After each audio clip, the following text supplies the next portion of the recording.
영어강 상황선입니다.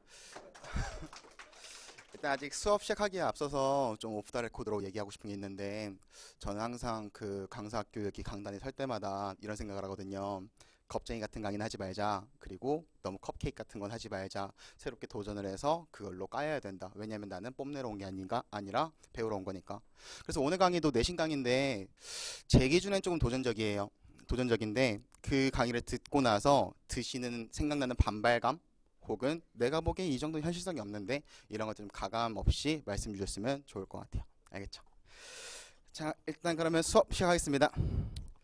자, 얘들아, 우리 이제 뭐 수능 수업 다 듣느라 고생했고 이제 우리 다음 주부터 내신 갈 건데, 사실 나는 너희가 이제 내신 기간에도 나한테 등록을 해줘야 되잖아. 그래서 약간 자기 PR하는 느낌의 내신 강의 한번 진행해 보도록 할게. 알겠지? 다만 선생님은 내신 강의를 할 때도 절대로 수능을 놓쳐서는 안 된다고 생각을 해. 왜냐하면 지금까지 경험을 비추어 봤을 때 결국 수능 영어 잘하는 애들이 내신에서 객관식 빠르게 풀고 서술형의 시간을 쏟더라고. 결국 걔네들이 점수를 잘 받아. 그래서 일단 수능적으로 먼저 접근을 하고 그 다음 할 말은 수업 보면서 진행하면서 보도록 하자. 알겠지?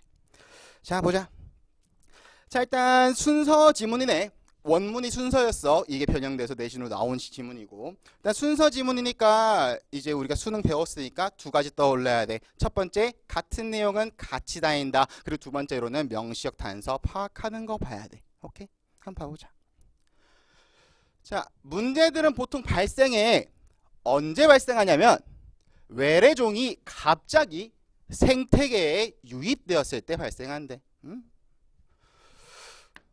문제가 있구나. 언제? 외래종이 생태계에 유입되었을 때가 문제구나 라고 이야기를 하고 있어. 그 다음에 우리 A부터 한번 봐보자. The gray had the edge라고 써있는데 혹시 명시적인 단서 하나 배운 거 있지 않아? 그치, 고마워. The gray니까 이거 정관사잖아. 심지어 후치 수식도 없잖아. 그러면 앞에서 뭘 받아왔어야 되잖아. 근데 받아올 만한 게 있어 없어? 그럼 일단 A는 제끼자고. B로 가자. 자, 브레이튼스 해서 영국의 빨간 그리고 회색 다람쥐들은 선명한 예시를 제공한대. 영국의 회색과 빨간 다람쥐도 나온 적은 없지만 선명한 예시를 제공한다고 하기 때문에 이 내용에 관한 예시일 수는 있겠다. 그치? 그러면은 뭐 B 정도는 뭐 일단은 괜찮. 오케이, 납득. C 가보자. Gray can also live more densely and in varied habitats 써 있는데 선생님이 알려준 명시적 단서 하나 또 있지 않아?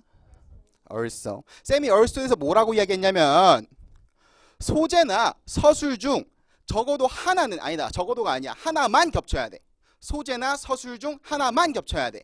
근데 지금 보면은 Gray가 더 다양한 서식지에서 더 빽빽하게 살 수 있다라는 내용이 이 박스 문장과 비교했을 때 소재랑 서술 중 하나조차도 겹치지 않아. 그치? 그럼 얼쏘라는 걸 봤을 때 C는 일단 제끼는 게 좋겠지. 그럼 우리 B로 가면 되겠네. B 보자. 자, 영국의 빨간 그리고 회색 다람쥐는 명확한 선명한 예시를 제공해. 회색 다람쥐가 미국으로부터 왔을 때 두 다람쥐들은 레드와 그레이한 다람쥐들은 compete for the same food에서 같은 음식과 서식지를 두고 싸웠대.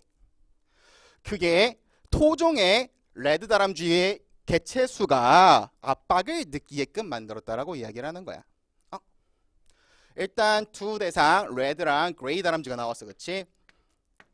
그리고 이 친구는 이 외래종이 도입되었을 때 생태계 초래하는 문제에 관한 예시라 그랬어. 그럼 외래종이 뭔지를 봐야 되잖아. 그치? 근데 그레이 다람쥐가 아메리카로부터 왔어. 그럼 그레이 다람쥐는 뭐야?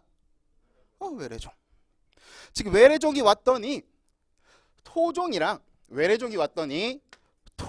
레드 다람쥐랑 경쟁이 붙었고 결국 토종 다람쥐가 압박을 느꼈어. 그 개체수에 있어서. 그게 뭐 문제점이겠지 뭐.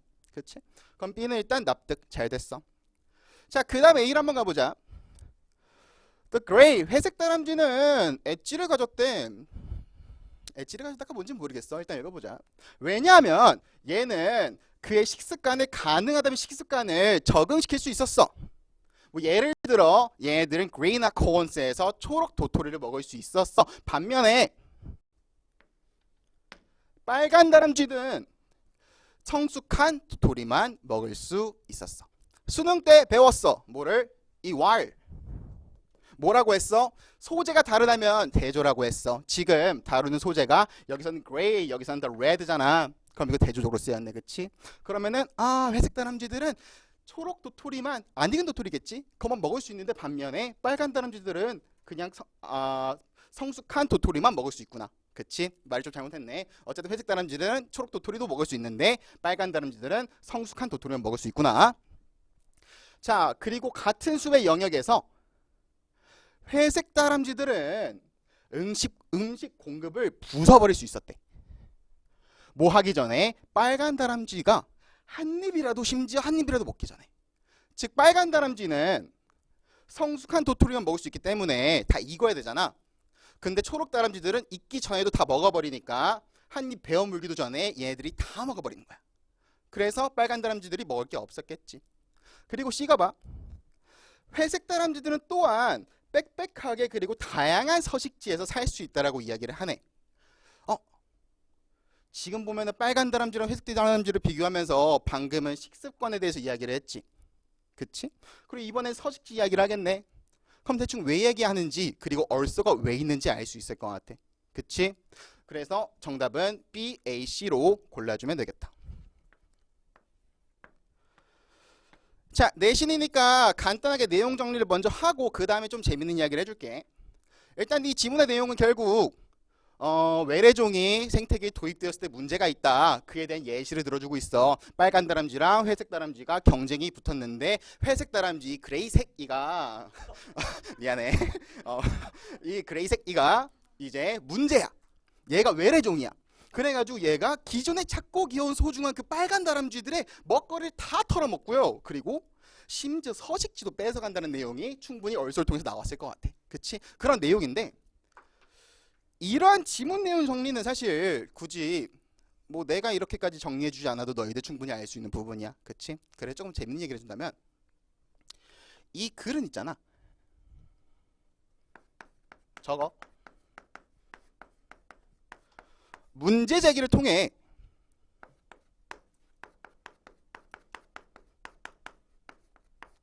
핵심 소재를 언급하고 그리고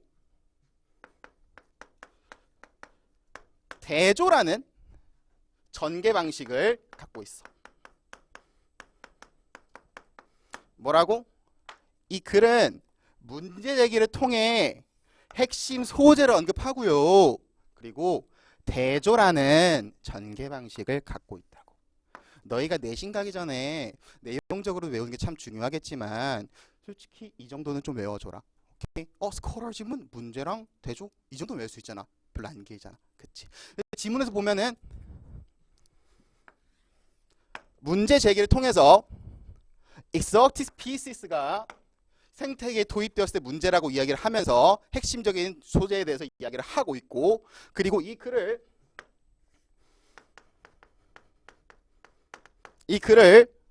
그레이 다람쥐와 레드 다람쥐로 비교를 하면서 글을 대조적으로 전개하고 있지. 그치? 그리고 그거로서 쓰인 시그널 단어는 여기에 있는 while이 될 수 있겠지. 왜? 여기서 대조로 쓰였잖아. 그치? 이 정도를 반드시 기억을 해주자고.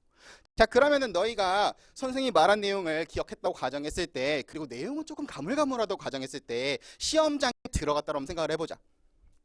자, 시험 좀 봐볼게.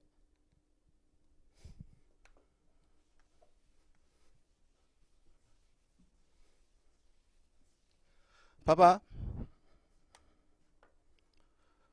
밑줄 친 부분의 의미 찾기 지문이네. 이거 선생님이 빈칸 추론처럼 접근하면 된다라고 이야기를 했어. 그럼 뭐 해야 돼? 타겟팅 해야 돼. 그러면은 여기가 밑줄 친 부분이니까 이 문장을 먼저 읽고 들어가면 되겠네. 그치? 보자. Grain had the edge래. 외웠는데 까먹어서 기억이 안 나. 뭐야 이게 뭔 소리야? 왜냐하면 얘는 그의 식습관을 맞출 수 있거든. 가능하면. 뭐 예를 들어 초록색 도토리를 먹어. 반면에 빨간 다람쥐들은 성숙한 도토리만 먹을 수 있대. 우리 내용 저 까먹었지만 딱 한 단어 외운 거 있잖아. 뭐? 전개 방식이 뭐였어? 발견할 수 있지 않아? 대놓고 있잖아. 그치? 그럼 대조라는 건 결국 이 내용이 뒤집혀서 앞으로 가는 거잖아. 그치? 대조적으로. 그치? 근데 빨간 다람쥐들은 성숙한 도토리만 먹을 수 있다라고 한 내용과 대조적인 내용은 회색 다람쥐가 다른 도토리도 먹을 수 있다는 내용을 충분히 생각할 수 있지. 그걸 갖고 선택지를 가는 거야. 보자고. 2번 선택지 한번 읽어볼래? 시간 줄 테니까. 읽었지? 회색 다람쥐가 그들의 식습관에 적응해 맞춰. 그게 레드한 다람쥐들을 때려 눕히고 이길 수 있어. 우리가 대조로 찾은 이 친구 나왔고 심지어 슬슬 지문 내용이 기억난다면은 이 내용도 맞네 알 수 있겠지. 정답 몇 번이야? 2번인 거야. 그래서 방금 보여줬듯이 자기 PR 강의라고 했잖아. 그래서 내가 얘기하고 싶은 건 그거야. 결국 너희가 내신을 할 때 절대로 수능을 놓쳐서는 안 돼. 절대로. 그래서 이런 부분을 내가 알려줄게. 그 내용도 잡아주겠지만 글의 구조, 전개 방식 같이 잡아줄 테니까 딱 그것만 배워라. 야, 대조 이 한 글자 외우기 그렇게 어려워? 아니잖아. 그것만 외우면은 선생님이 객관식에서는 그래도 빠르게 답을 고를 수 있게 해줄게. 서술형은 그 다음 문제. 오케이? 오늘 수업 여기까지 할게. 고생했고 다음에 보자. 안녕.